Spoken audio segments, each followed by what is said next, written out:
काल बा भाई लोग, तो आप सबको स्वागत बा बीबी बिटू ब्लॉग में। तो आज हमने के जाता नहीं सब कोरिया पंचायत पर अपना काहे कि जन सर्वे के काम चल रहा बा ओकरे आज मीटिंग बा, बैठक बा। तो पूरा पंचायत के लोग के बुलावल गल बा वहाँ पे और सूचना दिया है कि का दस्तावेज लगी का ना लगी। तो ओकरे खातिर हम भी जाता नहीं सब देखता नहीं सब का बा आगे के। तो रउआ सब वीडियो में बन रही हम देखावत नहीं चल के वहाँ पे कौन कौन दस्तावेज लगी, फिर वहाँ से मिलते नहीं हम आएंगे। यही है हमने के पंचायत भवन जन मीटिंग स्टार्ट बा। उसमें ये हवाई सर्वेक्षण के द्वारा उसका मानचित्र का निर्माण हो चुका है। हो सके जिस समय हवाई सर्वेक्षण हो रहा ऊपर से फोटो लिया जा रहा था उस समय आप खेत में 10 को मेड़ बना के रखे होंगे, प्याज रोप रहे होंगे या गेहूं रोप रहे होंगे, तो वो मेड़ बन के आ गई होगी 10 को। तो उस चीज़ को हम लोग आगे के प्रोसेस में बताएंगे कि कैसे सुधारा जाएगा, ठीक।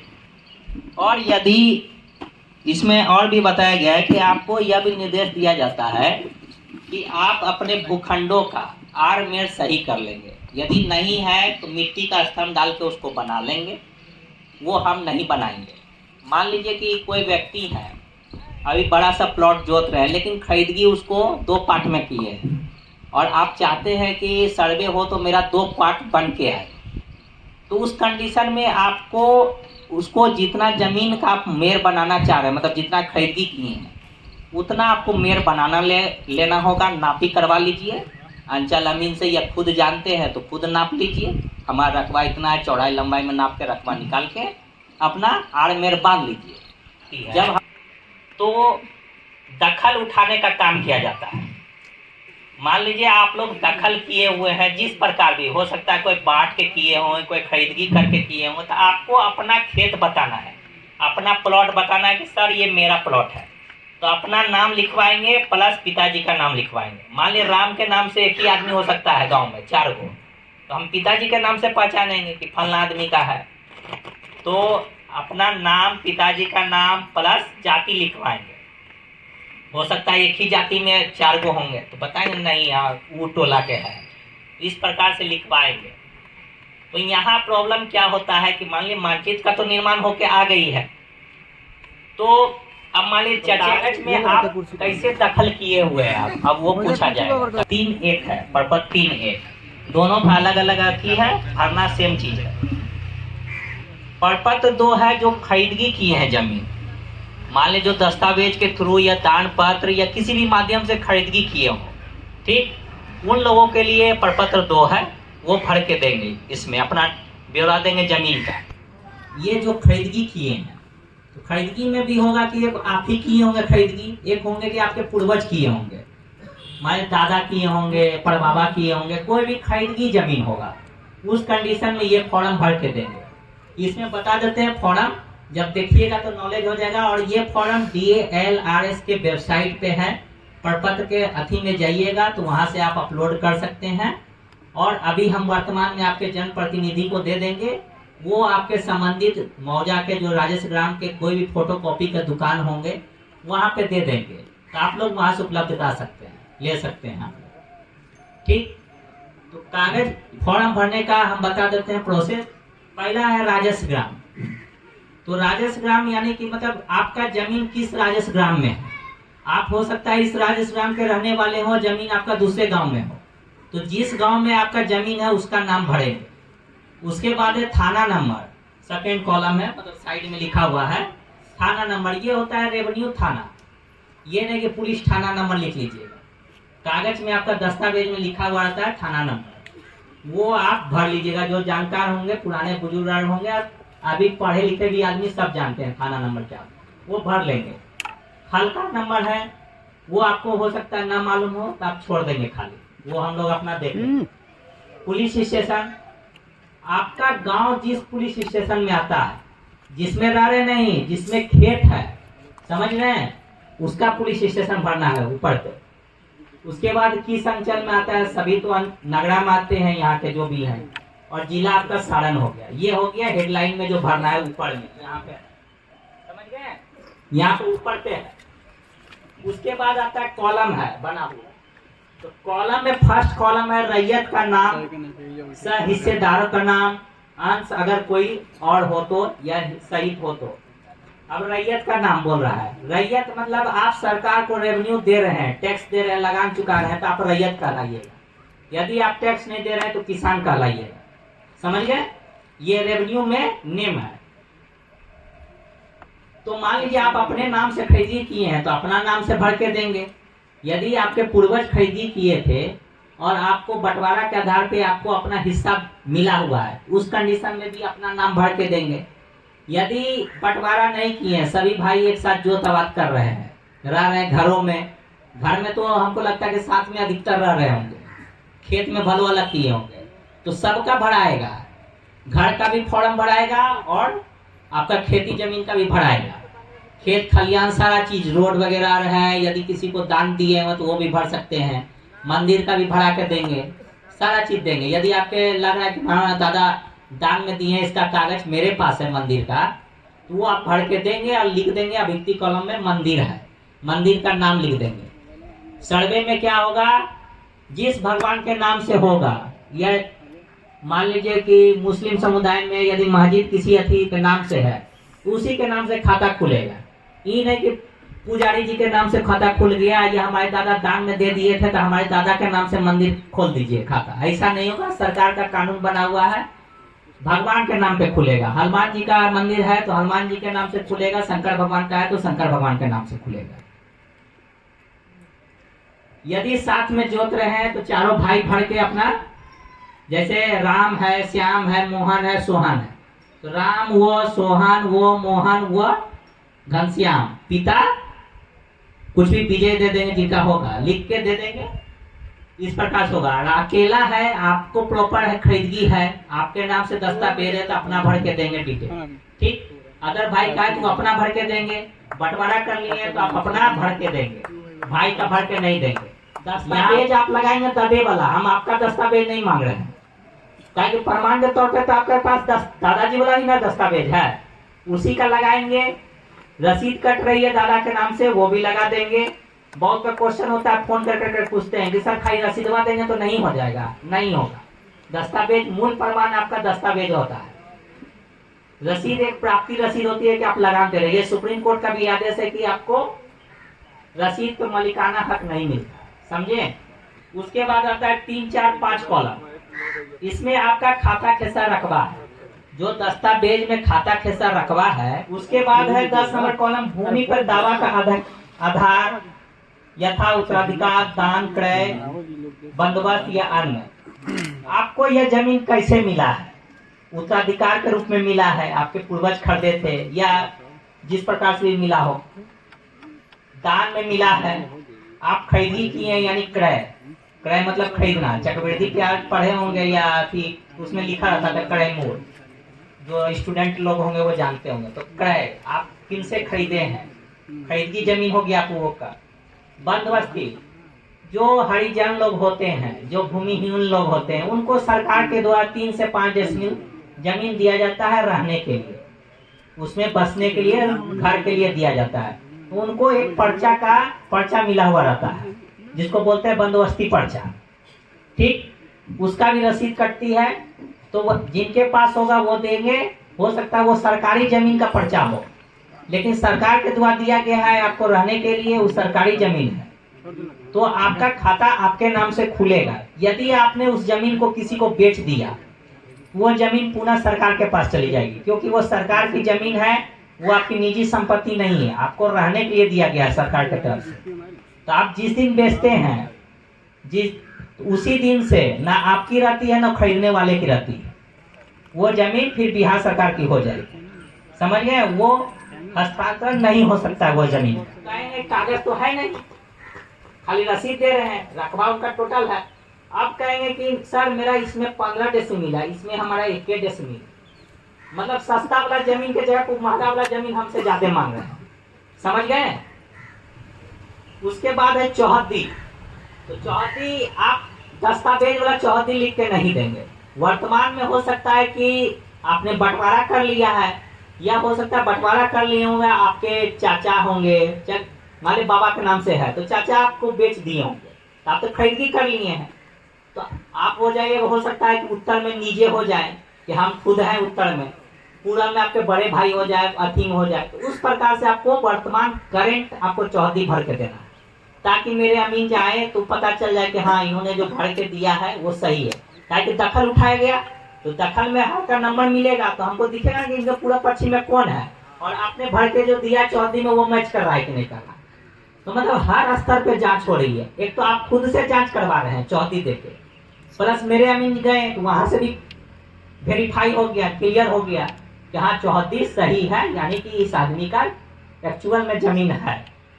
उसके बाद है 9 नंबर कॉलम में जमाबंदी संख्या भरना। जिनकी भी रसीद कट रही होगी उनकी जमाबंदी संख्या हो चल रही होगी, क्योंकि जमाबंदी उन्हीं की चलती है। मान लीजिए आपने इस गांव में आप जमीन जोत रहे हैं, तो आप कितना रकबा जोत रहे हैं उसका जमाबंदी है। यदि हम बेचेंगे किन्हीं को तो मेरा जमाबंदी में से उतना रकबा घट जाएगा। यदि हम श्याम को 5 डेसिमल बेच दिए, मेरे पास 40 था, तो मेरे पास अब 35 बचेगा, मेरे में से कट जाएगी और रजिस्टर 2 पे लिखाएगा कि आदेश संख्या या जो भी है जमाबंदी संख्या इतना से मतलब कि इतना रकबा घट के इस जमाबंदी पे आई है, ये रजिस्टर 2 पे लिखा हुआ रहता है। उससे मुझे पता चल जाता है कि आपने किन से खरीदी की है, ये रकबा आपके रसीद पे कहाँ से आई जमाबंदी से। बहुत होते हैं कि फर्जी तरीका से रसीद कटवा लेते हैं, तो वो सारा चीज जांच हो जाएगी इसमें। फिर इसके बाद है कि नीचे में आपको स्थान भर के देना है इस फॉर्म में। उसके बाद तिथि देना है, किस तिथि को आप जमा कर रहे हैं। नीचे में रैयत का हस्ताक्षर, हम शुरू में ही बताए कि रैयत आप लोग कहलाइएगा, किसान लोग जो जिनके नाम से भरा जा रहा है। यदि वो खुद हैं तो कोई दिक्कत नहीं, वो अपना साइन दें। यदि वो नहीं है, मेरे पिताजी हैं और हम उनके लड़के दे रहे हैं, तो नीचे में हम अपना नाम लिख देंगे, पिता के रूप में लिख देंगे कि इनके हम पुत्र हैं। और यहाँ पे मोबाइल नंबर दे देंगे, अपना दे देंगे, चाहे घर में किसी में हो सकता है मेरे दादाजी ने रखते हैं मोबाइल, तो हम घर के किसी मेंबर का दे देंगे नंबर। मोबाइल चालू रहना चाहिए, ये नहीं कि बहुत होता है लेबर क्लास के दिल्ली मुंबई से आए, आज गाना सुने जियो का, 1 महीना में रिचार्ज खत्म हुआ दूसरा सिम ले ली, ऐसा नहीं होना चाहिए। सिम कंटिन्यू रहना चाहिए, चालू रहना चाहिए। फिर आप आधार नंबर देंगे। आधार नंबर किनका देंगे, जो भर के दे रहे हो नहीं। अभी जैसे बेटे हैं, मेरे पिताजी जीवित हैं, तो हम पिताजी का देंगे, जिसके नाम से यहाँ पे भर के दिए हैं उनका आधार कार्ड देंगे, क्योंकि जमीन जो है आपकी आधार कार्ड से लिंक हो जाएगी। भविष्य में कोई भी आपकी जमीन बिक्री करता है तो आपके मोबाइल पर मैसेज आ जाएगी कि फलना आदमी मेरा जमीन बेच रहा है, आप रजिस्ट्रार के पास जाके उस पर रोक लगा सकते हैं, ये जमीन मेरी है। आगे का बताएंगे ये प्रोसेस कि क्या आपको बेनिफिट है सर्वे का। ठीक, ये है वंशावली प्रपत्र थी खतियानी का। ये जो गत सर्वे में जो 1918 में जिनके पूर्वज के नाम से खतियान बना, जैसे अभी आप लोग के नाम से हम बनाएंगे जो जीवित हैं, तो उसी प्रकार से उस समय जो ब्रिटिश काल में जो जीवित थे जिनके नाम से खतियान का निर्माण, उनके यदि कोई वंशज होंगे वो भर के देंगे ये फॉर्म। बहुत होंगे, क्योंकि खतियानी जमीन की बिक्री होती है ना। अभी खतियान देंगे आप लोग को तो उसी से बिक्री होगी, खतियान से, ना कि आपकी दस्तावेज से बिक्री होगी। दस्तावेज फिर खत्म हो जाएगा आपका, समझे, आपका खतियान से होगा, क्योंकि आपके नाम से जो दस्तावेज था वो करेंट में आपके नाम से अब खतियान बन गया। जो जीवित है, जो खरीदी की है, जो पूर्वज थे तो उनका भी करेंट हो गया, अभी पूर्वज का नाम खत्म हो गया। यदि पूर्वजे के नाम से खोलना रहता तो फिर सर्वे क्यों होता। अभी करेंट के नाम से खोलना है जो जीवित है, तो उसके लिए है ये फॉर्म। सेम चीज है भरना, देख ले पीछे में, सेम चीज उसी प्रकार से भरना है। बस इसमें आपको लिखना होगा अंचल, जिला, सिविल प्रभारी के नाम से होगा। अंचल हो गया आपका नगरा, जिला हो गया सारण। स्वयं की वंशावली समर्पित करने के संबंध में, मतलब ये वंशावली जमीन हो गया, क्योंकि खतियानी आपको इसमें आप क्या देंगे, कागज में खतियान की नकल देंगे। बाबा पर बाबा के नाम से खतियान है तो उनकी रसीद कट रही होगी, वो देंगे। यदि उनके निचले पीढ़ी वाले अलग करके अपना जमाबंदी अलग कर रहा लिए हैं तो वो देंगे। बंटवारा का कागज देंगे, ये सारा चीज लगा के इसमें देंगे और उसमें भर के देंगे कि श्रीमती या श्री फला आदमी के पुत्र हैं। उसी प्रकार से माने 3 गो है, किसी का होता है ना कि 4 भाई हैं, एक भाई गुजर गए हैं तो उनकी पत्नी है जीवित, तो वो अपना भर के देंगे, पति देंगे। फिर उसी प्रकार से निवासी आप कहाँ के हैं, ग्राम कहाँ है, थाना, अंचल, अपना एड्रेस भर के देंगे। फिर किस नीचे में जो है किस राजस्व ग्राम में आपका जमीन है वो भर के देंगे। वो जमीन किस अंचल में आता है वो भर के देंगे। जमाबंदी आपका क्रम संख्या कितना है वो भर के देंगे। पर बाबा का जमाबंदी जो चल रहा है, जो खतियानी रैयत का, या आप लोग करवा लिए अपने नाम से, तो वो भर के देंगे। तो उनसे हमारा अलग हुआ है। फिर उसके बाद खतियान की रखी देंगे कि खाता संख्या आपका क्या है, खेसरा क्या है, आपको कैसे प्राप्त है, उत्तराधिकार से प्राप्त है। मान लो उत्तराधिकार क्या है, मेरे बाप पिताजी के नाम से था, हम इकलौते बेटे हैं। मान लीजिए कि हमारे पिताजी के नाम से है, उनके इकलौते बेटे हैं, या इकलौते हम चलते आ रहे हैं, तो ये हो गया उत्तराधिकार के रूप में। इसमें सिर्फ आपको वंशावली लगेगी, बंटवारा नहीं लगेगी। समझ गए? और हो गया कि अब जिसमें ज्यादा वंशज है, हम 4 भाई थे या हमारे पिताजी 4 भाई थे, तो ये तो बंटवारा का मैटर आ गया। पहले हमारे पिताजी में बटेगा तब ना मेरे पे आएगा, फिर हमारे दोनों भाई में बटेगा, पिताजी का जितना हिस्से में मिला उससे बटेगा। तो इसमें आपको बंटवारा की जरूरत पड़ेगी, प्लस वंशावली लगेगी। और बंटवारा के आधार पर जिन लोग अपना जमाबंदी अलग करवा लिए होंगे वो अपना जमाबंदी देंगे, नहीं तो पूर्वज का है तो पूर्वज का जमाबंदी देंगे। इस प्रकार से ये फॉर्म बना, सेम साइन करके आपको आधार नंबर अति करना है। और दस्तावेज की जो आप दे रहे हैं, खतियान, इसमें रसीद, बंटवारा, सारा चीज लगेगा। ये नहीं कि वो कागज दिए नहीं दिए, फिर आपका रिजेक्ट हो जाएगा फॉर्म। ये फॉर्म भर के देंगे, इसमें आपको वंशावली, खतियान, जमाबंदी, पंजी, सारा चीज आपको लगा के देना होगा। इसके बाद प्रोसेस होती है, आपने कागज जमा कर दिया, आपने दखल लिखवा लिया। अब प्रोसेस होगा कि अमीन जो है दस्तावेज के अनुसार आपका दखल चेक करेंगे। तो दखल चेक करेंगे, मान लीजिए प्रमाण दिए हैं हम किसी और के नाम से और दखल किसी और का है, जो है आप लोग का मिलान होगा दस्तावेज के अकॉर्डिंग। सर्वे जो है दस्तावेज के अकॉर्डिंग होगी, ना कि दखल के अकॉर्डिंग। दखल करके रखे हुए हैं उनको जमीन नहीं मिलेगी, उसके प्रमाण दिखाइएगा तभी आपके नाम से खाता खुलेगा। ठीक, तो यहाँ मान लीजिए दखल है चचा का, जमीन का कागज दे रहे हैं ये आदमी। ठीक, तो इनसे पूछा जाएगा दखलकार से कि आप किस आधार पे आपने अपना नाम लिखाया, क्योंकि हमको दोनों से राइट है पूछने का। मान लीजिए इनके पास भी कुछ कागजात हो उस जमीन का, ये दिखाना चाहते होंगे हमको इस आधार पे प्राप्त है, ऐसे ही दखल तो नहीं कर लिए होंगे, और ये भी दिखाएंगे, तो दोनों में से वो सही होंगे। तो जो सही होंगे, यदि नहीं दिखाते हैं, यदि दूसरा ऐसे दखल करके रखे हुए हैं, ये गरीब हैं, मान ले कमजोर वर्ग के हैं, ये बाहुबली हैं, रखे हुए हैं, तो भाई सरकार के नियमानुसार जिनका कागज सही होगा, जिनके पास कागज होगा, उनके नाम से खाता खुलेगी। आपको यदि कोई ऑब्जेक्शन है कि नहीं हमारा सर गलत कर दिए, तो हमारे ऊपर भी पदाधिकारी हैं, न्यायालय है, आप वहां जा सकते हैं।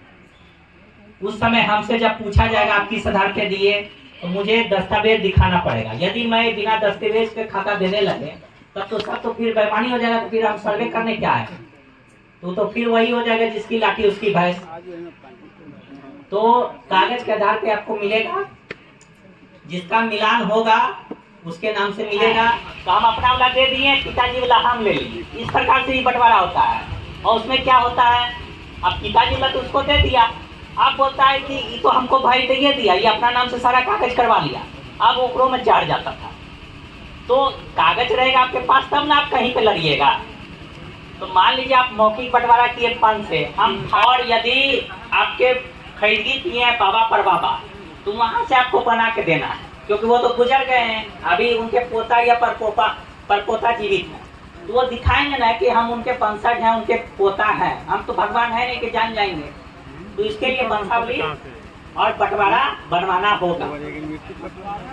तो बंटवारा के लिए है कि ये लेटर आई हुई है राजस्व विभाग की तरफ से बिहार सरकार। इसमें बोला गया कि पैतृक या पारिवारिक संपत्ति का निबंधन विलेख के आधार पे खाता खोलने के संबंध, ये विषय हो गया।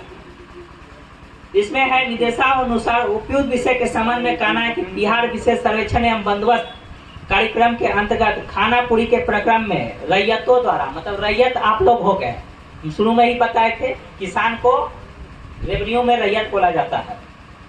रैयतों द्वारा मौखिक बंटवारा के आधार पर खाता खोलने का अनुरोध किया जाता है। आप लोग में से आइएगा, सर मेरा हम बांट लिए थे 50 साल पहले, 20 साल पहले, मौखिक हुआ, मौखिक आधार पे आए, चाहे सादा कागज पे आप कर लिए साइन करके, तो ये मौखिक माना जाएगा सरकार, क्योंकि सरकार के रिकॉर्ड में इसका कोई प्रमाण नहीं है कि आपने बंटवारा किया है। यह सरकार को कुछ इसका लगान नहीं दिया। तो आप करवा लेते हैं, अनुरोध करते हैं हमसे कि खाता खोल दीजिए, लेकिन सरकार द्वारा इसका प्रावधान आज से ही नहीं, जब से रजिस्ट्री शुरू हुई है, दस्तावेज जब से बिक्री हुई, खरीद बिक्री शुरू हुई, उसी समय से बंटवारा का भी प्रावधान है। अब नीतीश कुमार क्या किए हैं कि आप लोग के सुविधा के लिए क्या किए हैं कि रेट को घटा दिए। पहले रजिस्ट्री करना पड़ता था, समझे, यदि बेटों को देना है तो रजिस्ट्री करना पड़ता था। अब ऐसा नहीं है, आप लोग बंटवारा का कर सकते हैं, आपको फीस बहुत कम लगेगा। पहले रजिस्ट्रेशन की फीस लग जाती थी आप लोग को, अब वैसा नहीं है। तो बंटवारा बनवाने के लिए आपको क्या है कि रजिस्ट्रेशन फीस 50 रुपया है, ठीक, और 50 रुपया के स्टाम्प पे आप जाइएगा रजिस्ट्रार के पास, आपका बंटवारा हो जाएगा। अब ऐसे नहीं गए वहाँ पे बोलने लगे बस बंटवारा कर देगा, उसका ही बताएं कैसे बंटवारा करना है। तो रजिस्ट्रेशन फीस 50 रुपया, 50 रुपये के स्टाम्प ड्यूटी पे निबंधन कराने का प्रावधान है, जान लीजिए। प्रावधान है, कोई बोलता है कि नहीं है तो ये गलत बोलता है। ये सरकार का लेटर है, सरकार के द्वारा आई हुई है।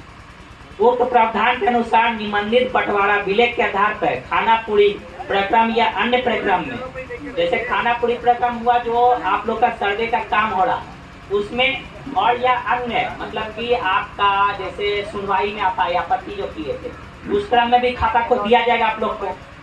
तो वही है कि खाना पूरी प्रक्रम या अन्य प्रक्रम में रजियतों के नाम से खाता खोलने की कार्रवाई की जाएगी। ये बंटवारा दीजिएगा तो आपका मान्य होगा। यदि नहीं देते हैं आप बंटवारा, आप जो तबाद कर रहे हैं अलग अलग प्लॉट बना हुआ है, तो वो तो प्लॉट आपके पूर्वजे का था पहले, ठीक, पापा का था या दादा का था, तो वो जमीन हम नहीं लेंगे। हम क्या करेंगे, चारों प्लॉट पे जितना वंशज हो गए उनके नाम से खाता खोल देंगे, ठीक, वो आप ही के परिवार का रहेगा, लेकिन अलग अलग नहीं होगा, क्योंकि आपने अलग अलग का प्रमाण नहीं दिया है। तो अलग हम नहीं करेंगे, आपका संयुक्त रूप में खाता खुलेगा। आप सर्वे के बाद भी वही प्रोसेस से आइएगा, जब भी आइएगा तो आपके नाम से बंटवारा करिएगा। उस आधार पे आपको सीओ ऑफिस में अलग अलग मापी करके आपका अलग कर दिया जाएगा जमाबंदी। तो आप हो सकता है कि आप सर्वे क्रम में ना करवा पाए तो आप बाद में करवा लीजिएगा। यदि अभी करवा लेते हैं तो आपको बेनिफिट है, आपकी समस्या का समाधान हो जाएगा। इस प्रकार से आप लोग को बंटवारा बनवा के देना है। और बंटवारा बनवाने का जैसे आप जोत आबाद कर रहे हैं, जोत आबाद मतलब जमीन जोत रहे हैं, खेती कर रहे हैं, आबाद मतलब घर में रह रहे हैं, घरों में आप बांट लिए हैं, तो उसका आप एक घर में शेड्यूल बना लेंगे। यदि जिनका पुराना बंटवारा है, जो बोल रहे हैं हम पंच के द्वारा, यदि उनका है तो आपस में सुलझा के अपना पट्टेदार से घर में सुलझा के उसको कर लेंगे। और यदि नहीं जो किए हैं अभी करना चाहते हैं तो वो जैसे जैसे जोत आबाद कर रहे हैं अपना शेड्यूल घर में बना लेंगे कि हमारा इस खेसा में इतना जमीन है, भैया आपका इस खेसा में इतना है, या छोटका के इतना है, बना लेंगे शेड्यूल बाई।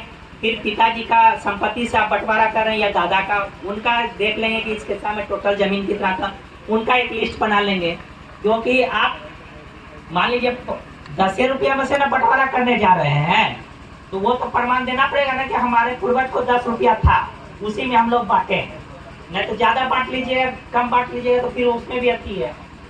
उस प्रकार से आप शेड्यूल बनवा के जाइएगा वहाँ पे रजिस्ट्रार के पास, वो आपका बंटवारा कर देंगे। जो दस्तावेज लगेगा आपका जमीन के जैसे रजिस्ट्री होता है वैसे बंटवारा में आपको साक्ष्य प्रस्तुत करना पड़ेगा, वंशावली लगेगी ये वगैरह सब, तब ना वो जानेंगे कि आप उनके वंशज हैं तो बंटवारा कर देंगे। आधार कार्ड लगेगी, जो भी है वहाँ पे वो सारा चीज लिखा हुआ है। तो उस आधार पे आप लोग बनवा लेंगे। सिर्फ 50 रुपया आप लोग को लगने, मतलब 100 रुपया टोटल लगेगी। आप लोग ये कागज बनवा के ले आइए, विवाद आपका हमको लगता है 90% सुलझ जाएगा, समझ गए।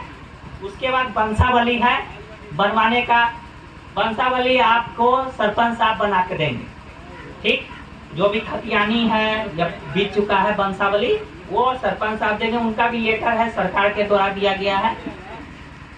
इन लोग का विभाग आता है पंचायती राज विभाग के द्वारा आता है, ठीक। तो जैसे हमारे डिपार्टमेंट के हेड होते हैं, एसीएस सर होते हैं भूमि राजस्व विभाग के, तो इन लोगों के भी होते हैं पंचायती राज विभाग के जिला पंचायती राज पदाधिकारी होते हैं, हेड होते हैं। तो सारे को जिला स्तर पे को इस प्रकार से वंशावली बनवाना है अपने विभाग के द्वारा। तो वंशावली निर्गत करने के हेतु सक्षम प्राधिकार के संबंध में, मतलब किनको अधिकार दिया गया है वंशावली बनाने का, वो बताया गया है इस लेटर में। और आप लोग कैसे बनवाएंगे और क्या क्या दस्तावेज लगेगा वो इसमें बताया गया है। उपयुक्त विषय के संबंध में कहना है कि 5/12/2023 को मुख्य सचिव बिहार के अध्यक्षता में आयोजित बैठक में यह निर्णय लिया गया है कि वंशावली निर्गत करने हेतु सक्षम प्राधिकार घोषित करने एवं तथ्य संबंधित प्रक्रियाओं का निर्धारण पंचायती राज विभाग द्वारा किया जाएगा। समझ में आया? पंचायती राज विभाग को यह अधिकार प्राप्त है वंशावली बनाने का। पहले था कि हम लोग भी वंशावली बनाते थे अति में, इस कारण से कंफ्यूजन पैदा हो गई सरकार में कि सर्वे वाला वंशावली मान्य होगा कि हम लोग जो बना के दे रहे थे वो मान्य होगा। वो सरकार से क्वेश्चन कर दिए। तो सरकार के हेड है ना माननीय मुख्यमंत्री के बाद जो सचिव होते हैं पूरे बिहार का, तो ऑब्जेक्शन कर देंगे कि ये चाचा के 2 भाई है। तो सब जान रहे हैं, चाहे मान लें यहाँ पे उपस्थित हैं, आपको नहीं पता है, आपको खुद अपना वंशावली नहीं पता होगा, लेकिन किन्हीं बुजुर्ग को पता होगा कि आपके पिताजी आपके दादा ये थे, वो 4 भाई थे। समझ गए? तो वो आपकी वंशावली बनवा देंगे। और मैं इसी प्रकार से जनप्रतिनिधि आप लोग के समस्त ग्रामवासियों के बीच उसको पढ़ूंगा, आप लोग से उसके हस्ताक्षर करवाऊंगा और उसको मैं सर्वे ऑफिस में रख दें। वो हमारे सर्वे के लिए यूज होता है। उस आधार पे आप लोग को खाता मिलेगा। अभी लेटर भी आई हुई है।